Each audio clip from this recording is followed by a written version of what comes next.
한 달 전부터 저는 이 두려움, 낙심, 불안이라는 제목으로 말씀을 나눴습니다.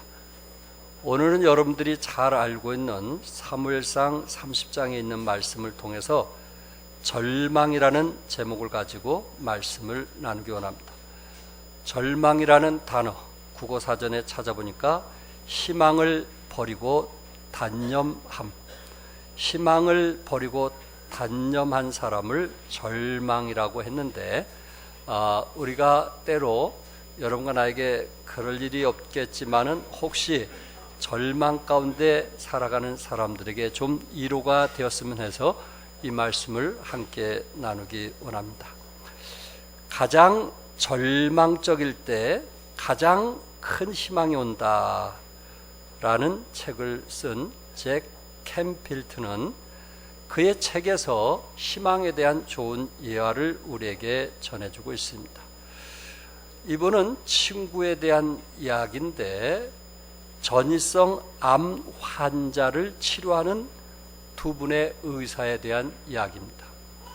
그런데 두 친구가 의사로서 함께 오랫동안 함께 해왔는데 한 친구는 전이성 암 환자를 치료하는데 성공한 것이 22%뿐이 안 되고 또 자기와 함께하는 친구는 74%나 성공하게 된 것을 보았습니다.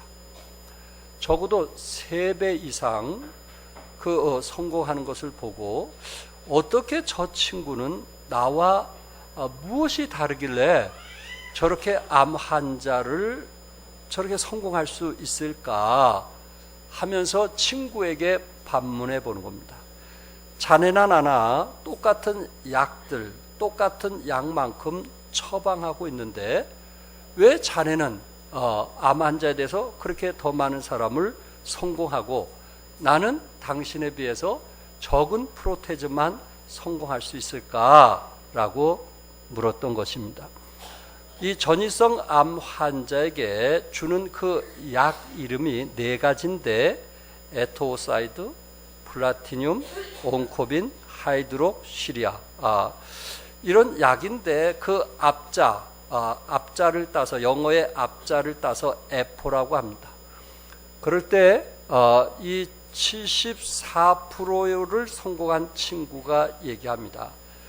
당신은 아마 환자들에게 약을 줄 때 이 에포약 4가지 약을 주면서 이 에포약을 잘 드세요 하고 얘기할 겁니다. 그래서 환자들을 처방하면서 이 약을 늘 하던 대로 이 약을 잘 드시라고 말할 겁니다. 그런데 나는 에포라는 단어에서 이자를 빼고 거기다가 H자를 집어넣어서 호프라고 합니다. 그러면서 환자들에게 당신이 이 약을 잘 드시면 희망이 있습니다. 당신이 이 약을 끝까지 잘 드시면 곧 나을 겁니다.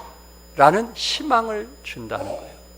그러니까 당신 친구는 에포라는 약을 그대로 주면서 잘 드시라고 하지만 나는 같은 약을 주면서 뭘 줬어요? 희망을 줬다. 당신이 이 약을 드시면 당신은 이보다 더 건강할 것입니다.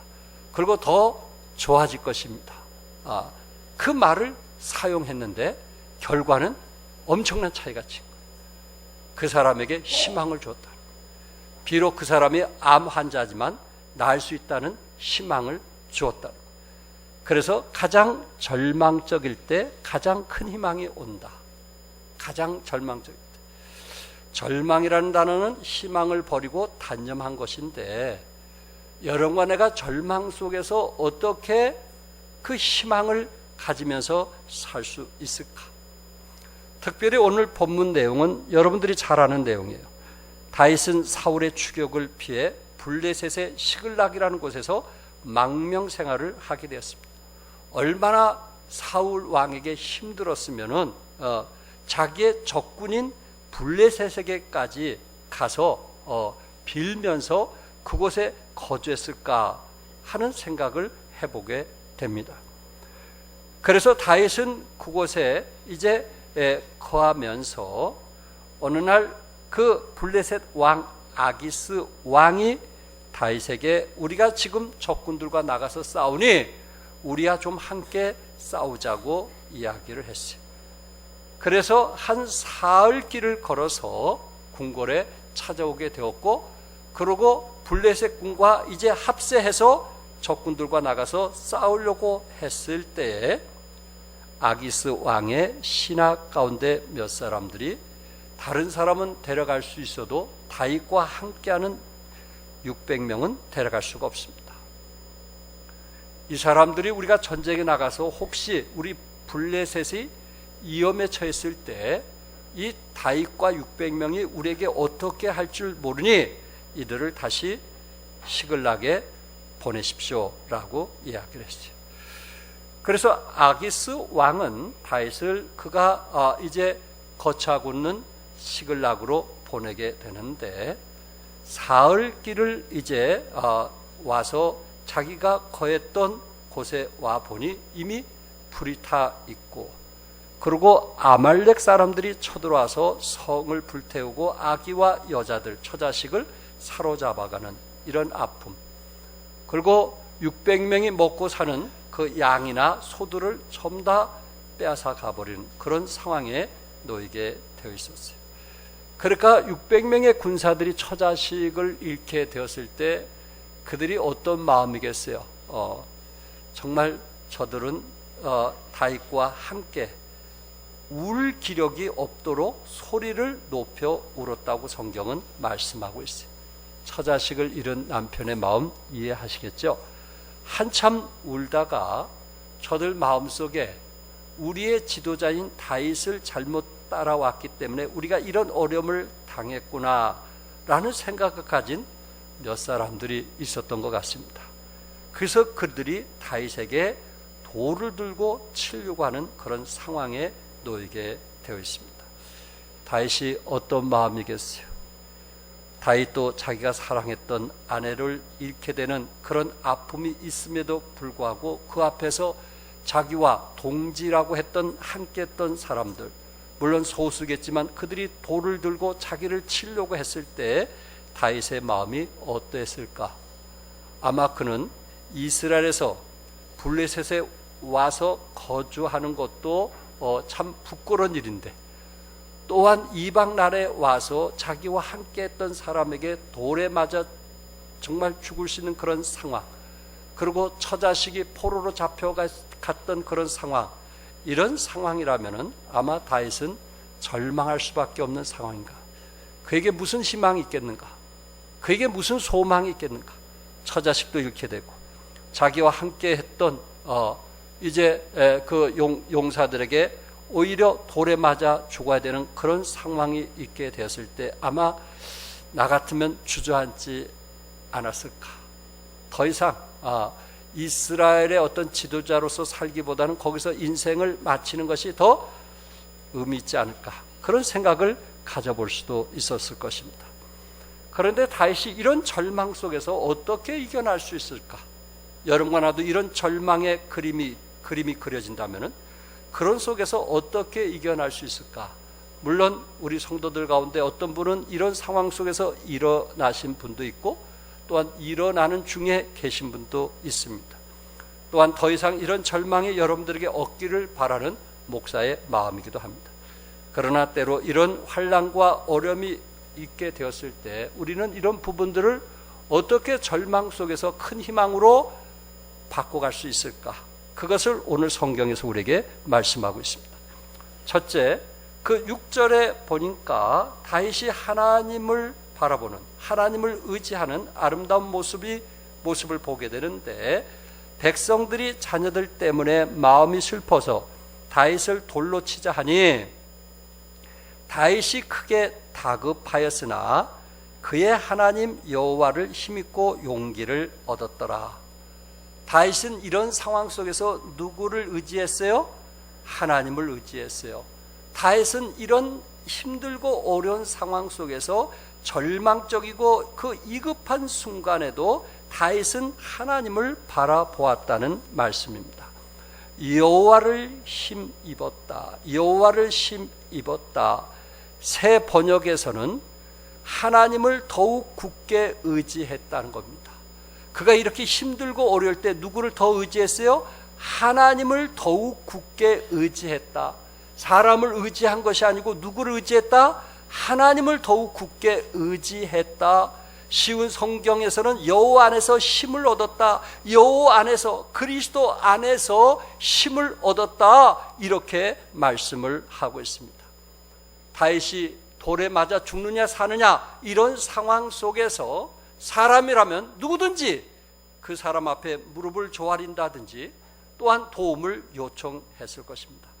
내가 당신이 힘들 때, 당신이 배고플 때, 당신이 빚을 졌을 때, 당신이 왕에게 그 환난과 어려움을 당했을 때 내가 당신과 동행하지 않느냐, 내가 당신의 필요를 도와주지 않느냐, 내가 당신과 동고동락하지 않느냐, 당신의 처자식만 잃은 것이 아니로 내 아내도 잃게 되었다.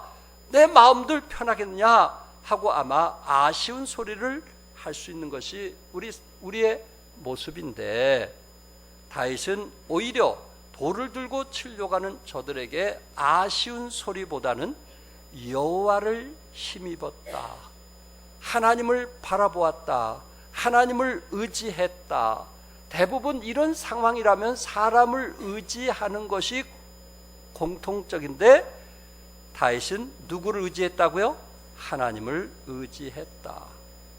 자신에게 어떤 위기와 어려움을 닥친다 할지라도 다윗은 그 절망으로부터 딛고 일어서기 위해서 하나님을 바라보는, 하나님을 의지하는, 하나님을 붙드는 다윗의 아름다운 모습을 보게 되는 것입니다. 프랑스의 문호 빅토르 이고는 오늘의 문제는 싸우는 것이요 내일의 문제는 이기는 것이라고 했습니다. 오늘의 문제는 싸우는 것이다. 우리 가운데 한 주 동안 싸우지 않고 편안하게 아마 이곳에 온 사람은 아무도 없을 거예요. 자녀들과 싸웠다든지 직장 문제로 싸웠다든지 매사의 모든 것이 전쟁이요 우리의 삶은 싸움인 것입니다.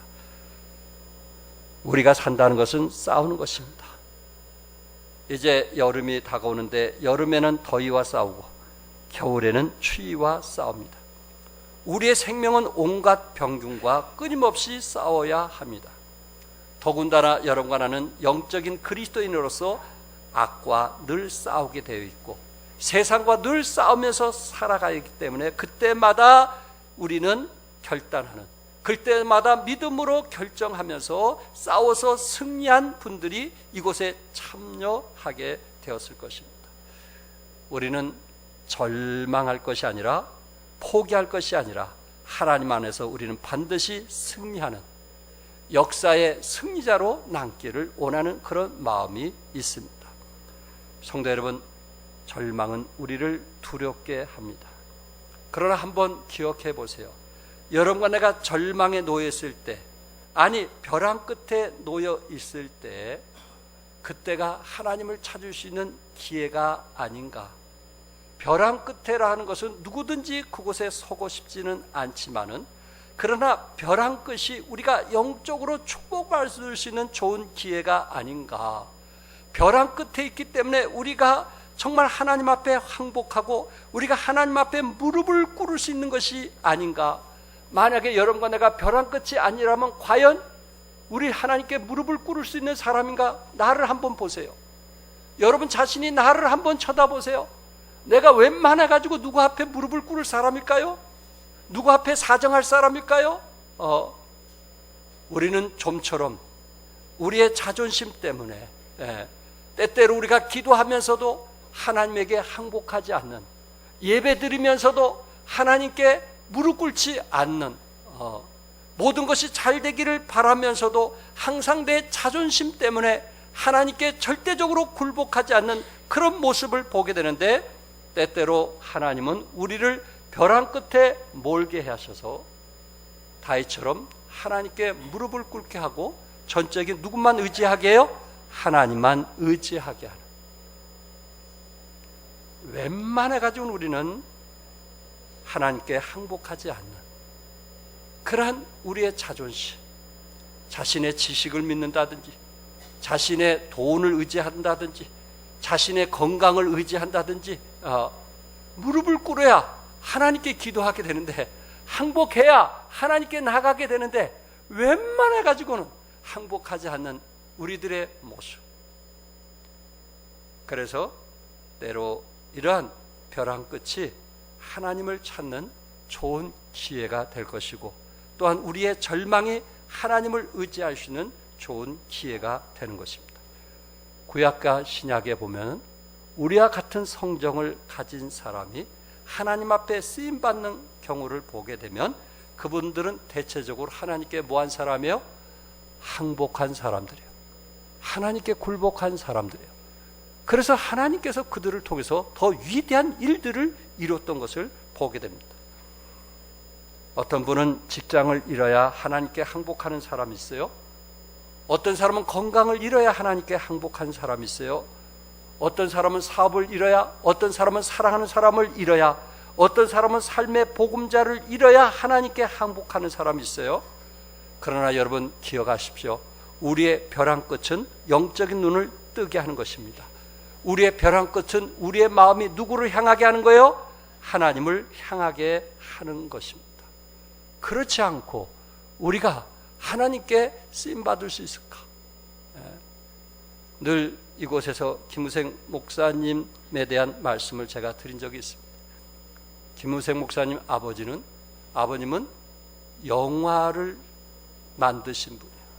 그 당시 대단한 부자예요. 아무나 영화를 만들 수가 없었어요. 그 당시에 그런 부유하신 분이었어요. 그러나 국가에서 그것을 막았어요. 영화를 하지 못하도록 막았어요. 모든 것을 올인했는데 상황이 어떻게 되겠어요? 집도 팔고 모든 것을 팔고 오갈 데가 없어서 어디로 이사 왔다 그랬어요? 네? 왕십리, 무덤이 많은 왕십리, 행당성서 침례교회 그 옆에 판자촌 그곳에 6 자녀와 함께 오게 되는데 그 집마저도 뭐가 났어요? 불이 났어요. 김우생 목사님은 정치학으로 연설을 하시고 학생 때부터 그 일을 하셨는데 집에 불이 난 거예요. 그런데 선교사님이 그곳에 지나가다가 집이 불이 난 것을 보고 이불을 하나 드렸다는 거예요. 이불을. 그러니까 어머니께서 김우생 목사님 그 대학 시절에 네가 그래도 영어 할 줄 아니까 가서 고맙다고 인사하라. 그 인사가 계기가 되어서 지금 이 길을 걷게 된 거예요. 하나님 앞에 완전히 뭐 하겠을까요? 항복하게 만든 거예요. 정치인으로서 꿈을 꾸셨던 분이거든요. 정치학을 전공하신 분이거든요. 그런데 하나님께서 그분을 뭐 하게 한 거예요? 무릎을 꿇게 만들게 한 거예요. 그리고 하나님을 발견하게 되었어요. 그래서 복음 전도자로 선교의 영웅으로 지금까지 쓰임받고 계시는 것입니다. 여러분, 우리는 웬만하면 항복하지 않아요. 우리의 죄성이라는 것이 웬만해 가지고 하나님을 의지하지 않아요. 그러나 여러분과 내가 벼랑 끝에 있게 된 것이 결코 꼭 나쁜 것만은 아니라는 것, 하나님께 더 크게 쓰임받을 수 있는 좋은 기회라는 것을 기억하시고 하나님을 바라보시기 바랍니다. 두 번째, 다윗은 하나님께 기도할 때 절망에서 일어날 수가 있었어요. 그 8절에 여호와께서 묻자와 이르되 내가 이 군대를 추격하면 따라잡겠나이까니 여호와께서 그에게 대답하시되 그를 쫓아가라. 내가 반드시 따라잡고 도로 찾으리라. 하나님을 의지할 뿐만 아니라 하나님께 뭐 했어요? 기도했어요. 하나님, 내가 아멜렉 군대들이 갔다고 했는데, 처자식을 데리고 그들이 갔다고 했는데 이들을 따라가야 될까요? 말아야 될까요? 그 순간 처자식이 지금 잡혀갔으니 당장 가야 되는 거 사실 아닌가요?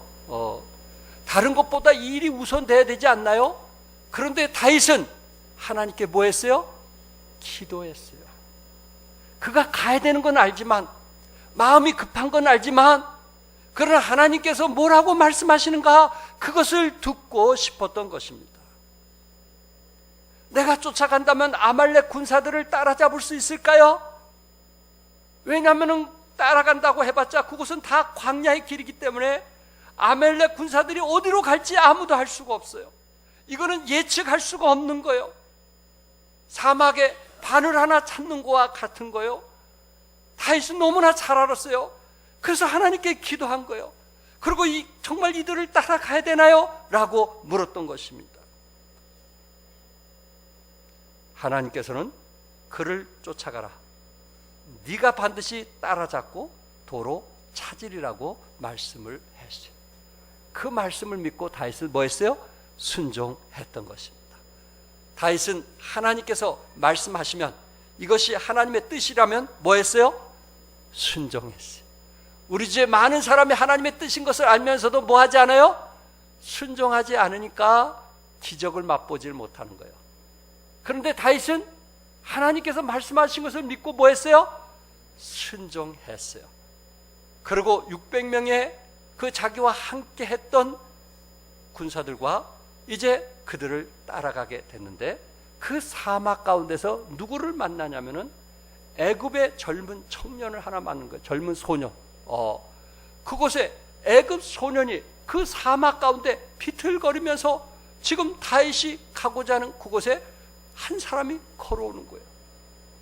얘기를 듣고 보니까 이분이 아말렉의 종으로 있다가 아말렉의 한 주인의 종으로 있다가 몸이 아프고 건강이 안 좋으니까 아말렉 그 주인이 이 아이를 버린 거예요.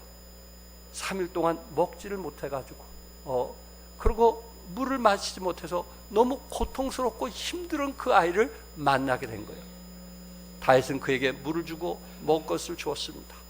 그리고 네가 왜 여기 있느냐고 물었을 때 아말렉 그 주인에게 자기는 버림을 받았다는 얘기를 듣게 됐어요. 그렇다면 그들이 어디에 가 있느냐? 어디로 갔느냐? 라고 물었을 때 당신이 나를 죽이지 않는다면 나는 당신네들을 그들에게 인도하겠다고 말을 한 거예요. 이해가 돼요? 이게 하나님의 섭리 없이 어떻게 이런 일이 일어날 수 있겠어요?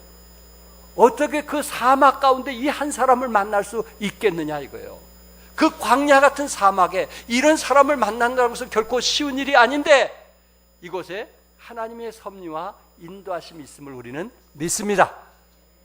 다윗이 말씀에 순종하게 되었을 때, 하나님 말씀에 순종하게 되었을 때 하나님께서 예비하셨고 준비하셨던 그런 놀라운 사건들을 우리는 보게 되는 것입니다. 결국 저들은 아말렉 군사들은 너무 좋아서 술을 마시고 그리고 춤추고 파티를 벌면서 취해 있는 그 상황 속에서 여러분 비록 적은 숫자지만 어떻게 할 수가 있었어요? 승리할 수가 있었음을 우리는 보게 되는 것입니다. 어떠한 어려움이 있다 할지라도 하나님만 바라보며 기도하는 사람에게는 소망이 있습니다. 고난은 뭐하라는 사인일까요? 기도하라는 사인이에요. 기도하면 하나님의 은혜를 받게 돼요. 기도하게 되면 하나님의 이제 진리를 깨닫게 돼요. 여러분과 내가 생각지 않는 크고 작은 파도가 쉴 새 없이 밀려오지만 사도 바울처럼 해와 달과 별들도 보이지 않고 한 치 앞도 내다볼 수 없는 어둠이 덮칠 때도 있지만은 어떤 사람은 건강으로 인해서 신음할 때도 있고 어떤 사람은 사업으로 실패로 인해서 정말 고통당할 수도 있고 우리에게 생각지 않는 어려움이 있을 수도 있지만은 우리의 삶 속에 이것이 나에게 희망이냐 절망이냐 결국 그것은 누가 결정할까요? 내가 희망이냐 절망이냐 그것은 내 자신이 누구를 의지하느냐에 따라서 결정이 되어지는 거예요. 그런 상황이 있을 때 절망의 상황이 있을 때 우리가 세상을 포기하면 모든 것을 잃는 것이지만은 우리가 위에 계신 하나님을 바라보고 하나님께 기도하게 됐을 때 하나님은 절망으로부터 우리에게 자유함을 허락해 주신다는 말씀입니다. 말한 대로 기도한 대로 믿는 대로 되리라고 믿습니다. 러시아의 과학자들이 특별한 실험을 했어요. 편안한 삶을 사는 사람들이 오래 사는가? 긴장하면서 사는 사람들이 오래 살까? 그래서 동물들을 두 그룹으로 나누어 한 그룹의 동물은 아주 좋은 환경에서 먹이도 충분히 먹이면서 편안히 살게 했고 한 그룹은 항상 생명의 위협을 당하는 가운데 약간의 음식을 주면서 살게 했습니다. 그런데 시간이 지날수록 좋은 환경에 살던 동물들이 먼저 병들기 시작했고 생기가 없어졌고 빨리 죽더라는 것입니다. 그러나 오히려 약간의 고난과 긴장 속에서 살아가는 동물들은 오히려 생기 있는 삶을 살게 되더라고요. 생기 있는 삶을 살더라고요. 여러분, 편한 것만 좋은 거는 아니라는 거예요. 때로 자녀들의 아픔 때문에 기도할 수밖에 없고, 그리고 사업 때문에 기도할 수밖에 없는 그런 것이 여러분과 나의 모습인데, 바로 이런 긴장된 삶이 우리에게 더욱더 생기 있는 삶을 살도록 한다는 거예요. 아멘? 그러니까 항상 편한 것만 좋아하지 마시고, 위기가 있을 때 무슨 사인이다? 기도할 때다. 기도할 때다. 하나님 의지할 때다. 하나님 붙들 때다 하는 것을 기억하시고, 그 위기에서 오히려 그것이 기회로 바뀌어지는 여러분과 내가 되기를 바랍니다. 여러분, 욥은요, 여러분들이 욥에 대해서 너무나 잘 알고 있잖아요. 어떻게 보면은 욥은 절망할 수밖에 없는, 모든 것을 잃었잖아요. 동방에서 가장 부유했는데 한순간 모든 것을 잃었잖아요. 여러분에게 모든 것을 잃었다고 생각해 보세요. 여러분은 어떨까요? 나는 어떨까? 그런 생각을 해보는 거예요. 근데 욥이 모든 것을 잃었을 때 자기 자신의 마음을 표현을 했어요.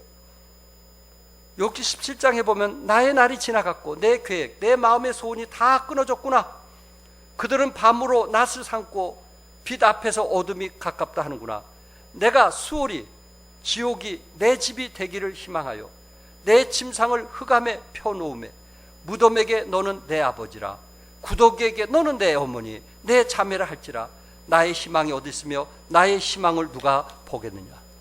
욥은 더 이상 희망이 없는, 절망할 수밖에 없는, 낙담할 수밖에 없는, 모든 것을 잃었던, 더 이상 희망이 없는 그런 사람이었어요.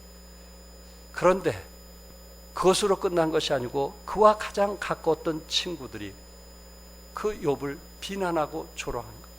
네가 하나님을 잘못 믿어서 그런 거 아니냐? 네가 기도 생활하지 않아서 그런 거 아니냐? 네가 하나님 의지하지 않아서 이런 일이 일어난 것이 아니냐?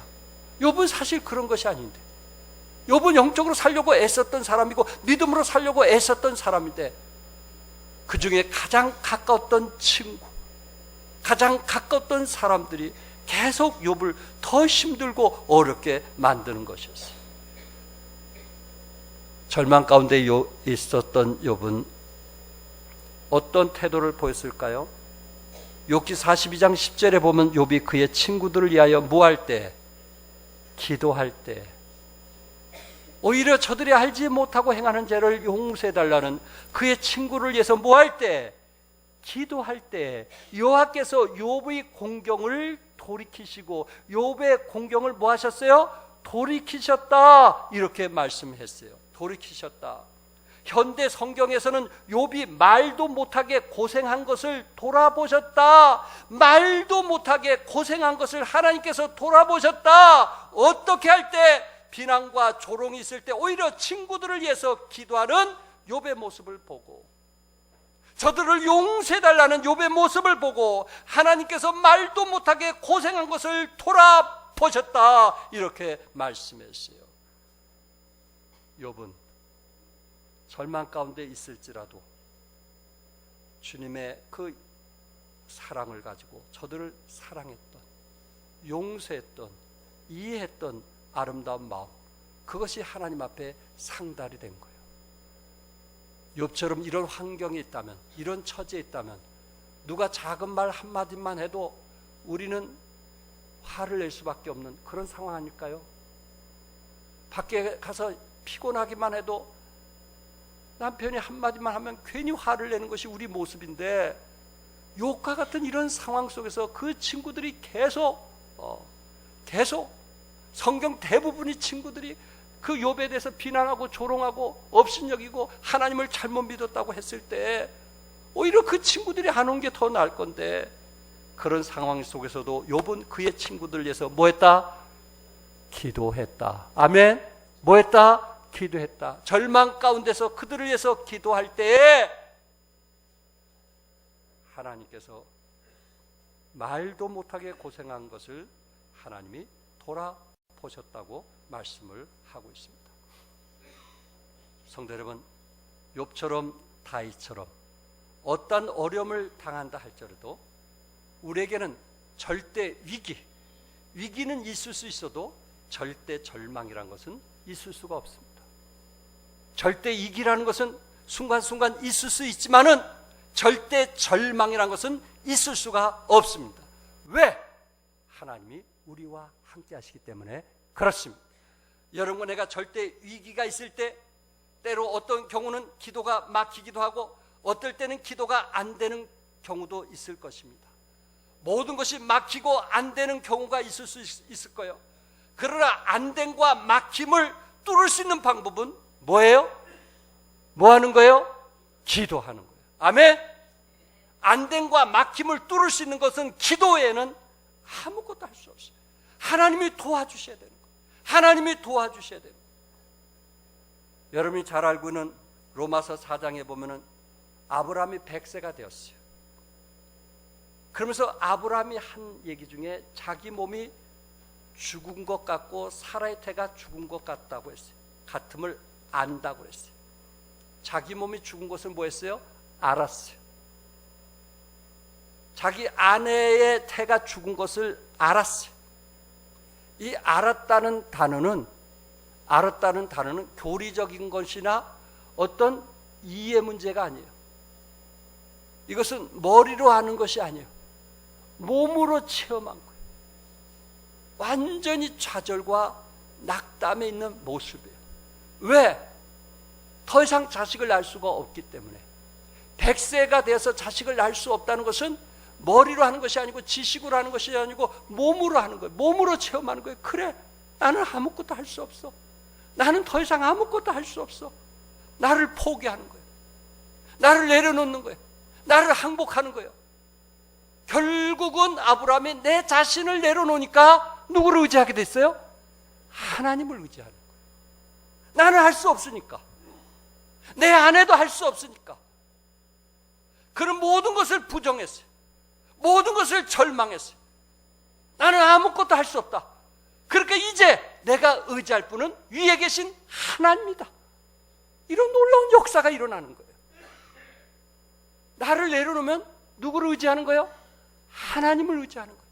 그래서 하나님께 기도하는 거예요. 하나님께 부르짖는 거예요. 하나님께 도움을 요청하는 거예요. 내가 뭔가 할 수 있다고 할 때 우리는 하나님께 나가지를 않는 거예요. 아브라함은 알았어요. 그는 이미 100세가 되었어요. 머리로만 하는 것이 아니에요. 그는 자식을 낳을 수 없다는 그런 상황에서 절망하고 낙담할 수밖에 없어요.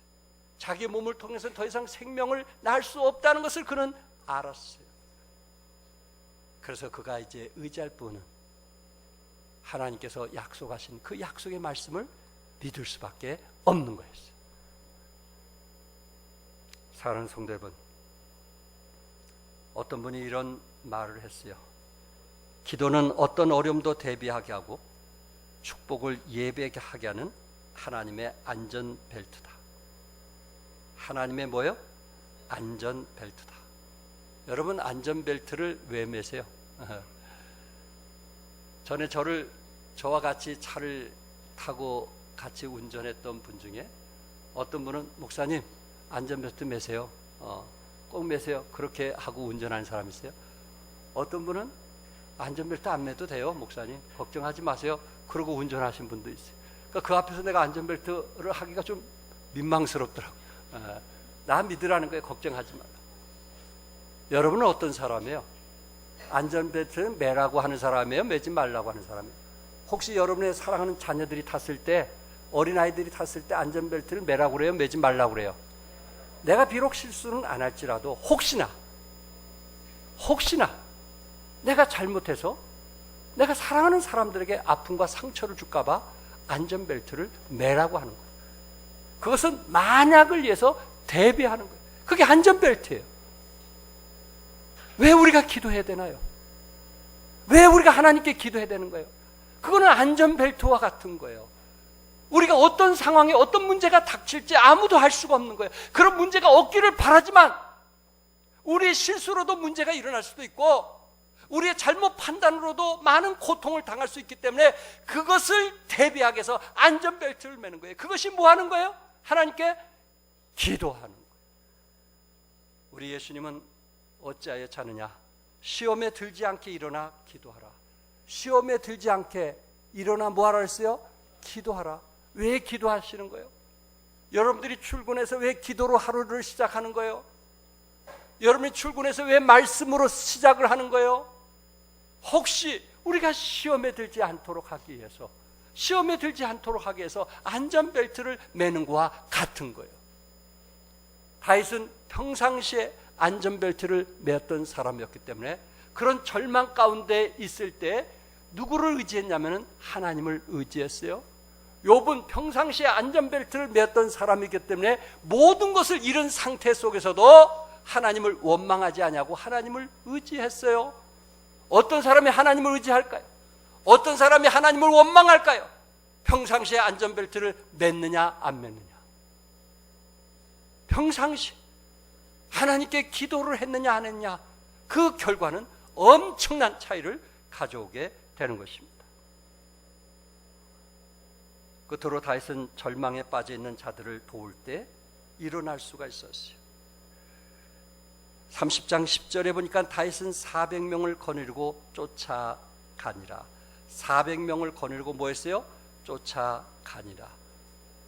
여러분, 다윗은 지금 자기도 지금 돌에 맞아 죽을 수도 있고 살 수도 있는 그런 상황에 놓이게 되었을 때 오히려 그곳에 있는 함께 하는 그런 군사들에게 우리가 처자식을 먼저 구하러 가자 하고 이야기를 했던 거예요.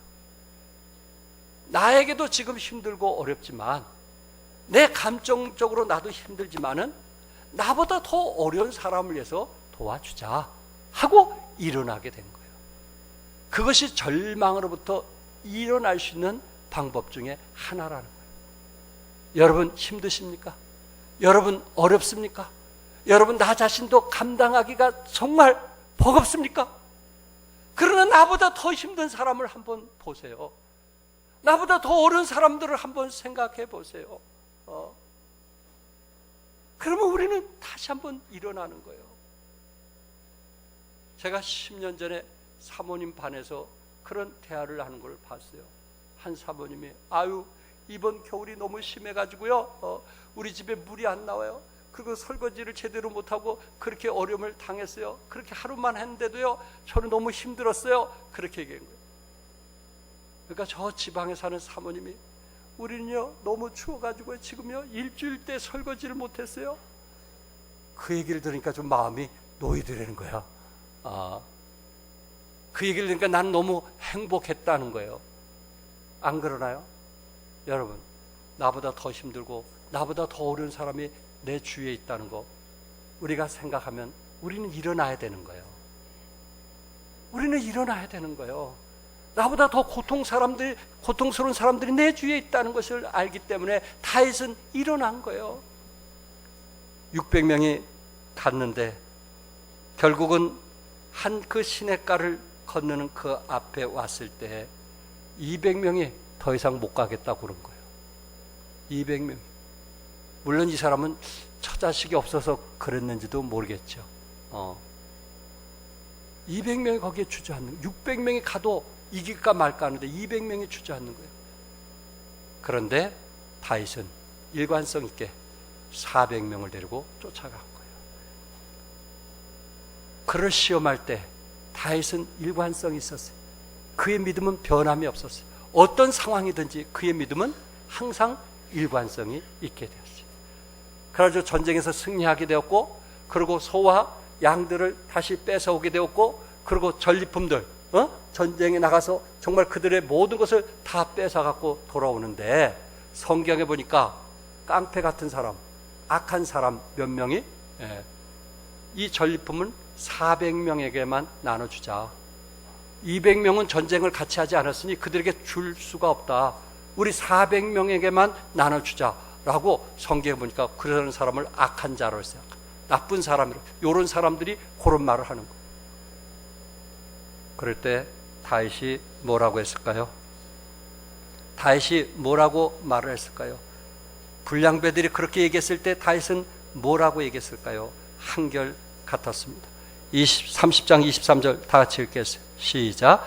다윗이 이르되 나의 형제들아 여호와께서 우리를 보호하시고 우리를 치러 온 그 군대를 우리 손에 넘기셨은즉 그가 우리에게 주신 것을 너희가 이같이 못하리라. 이 일을 누가 너희에게 듣겠느냐? 전장에 내려갔던 자의 분깃이나 소유물의 곁에 머물렀던 자의 분깃은 동일할지니 같이 분배할 것이니라. 야, 결국 그 전쟁에서 승리하신 분은 400명이 아니고 누구였어요? 그것을 다윗은 아는 거예요. 그가 수확을 얻고 돈을 벌어 갖고 왔을 때 이 돈은 누가 벌게 해줬느냐? 400명이 전쟁에서 싸워서 이겼기 때문에 벌게 해준 거냐? 천만에. 불량배는 그것을 모를지라도 누구는 알았어요? 다윗은 알았어요. 이 전쟁에서 돈을 벌게 하신 분은 하나님이라는 사실을 알았어요. 그래서 다윗은 하나님께 기도했고 하나님께 응답을 받게 됐을 때 순종하게 되었고, 그리고 하나님께서 엄청난 열매, 수입을 허락해 줬을 때 그 부분을 하나님께 영광 돌렸던 다윗의 믿음을 우리가 배울 수 있는 거예요. 일관성 있는 믿음이 필요하지 않을까요? 좀 벌면 자기가 번 것처럼 자기 것만 챙기는, 그게 아니잖아요. 하나님께서 나에게 건강 주시고 하나님께서 나에게 힘 주셔서 일을 하셨다고 고백하는 다윗과 같은 그런 고백이 여러분과 나의 고백이 될 수 있기를 바랍니다. 내가 누구를 도와줄 수 있었던 거, 누구의 어려운 형편을 내가 함께 해줄 수 있었던 거, 그것은 내가 가진 자로서 한 것이 아니고 하나님이 나에게 주셨기 때문에 그 일을 하실 수 있다고 하나님께 영광 돌리시는 여러분과 내가 되어보자 하는 거예요. 그게 다윗의 믿음이었어요. 일관성이 있었어요. 처음부터 끝까지 일관성이 있었어요. 변함이 없었어요. 하나님 거는 하나님께 드릴 수 있는 변함없는 일관성 있는 신앙, 그것이 우리에게 필요하지 않나요?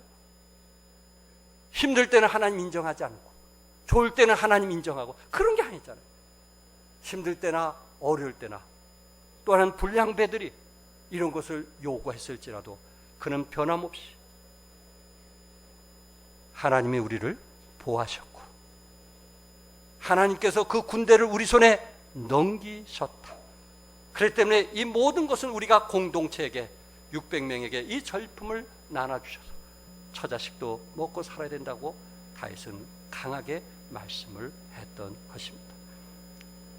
하나님은 이처럼 전쟁에 나가서 싸우는 400명만 사랑한 것이 아니고 중간에 포기하고 낙담한 사람도 하나님이 사랑하고 계십니다. 절망하고 주저앉은 사람도 하나님이 사랑하고 계십니다. 혹시 분이 나서 화를 낸 사람도 있을지라도 하나님은 그들을 뭐 하세요? 사랑하세요.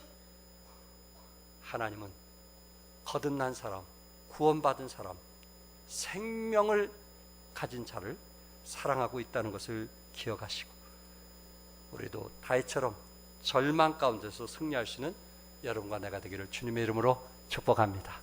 기도하겠습니다. 성령 인도하신 대로 기도합시다. 아버지 하나님 도와주십시오. 저는 여러분들이 그러지 않기를 바라요. 목사로서 여러분들이 절망보다는 즐거움이 있기를 원해요. 행복하기를 원해요. 그러나 혹시 우리 가운데 한두 분이라도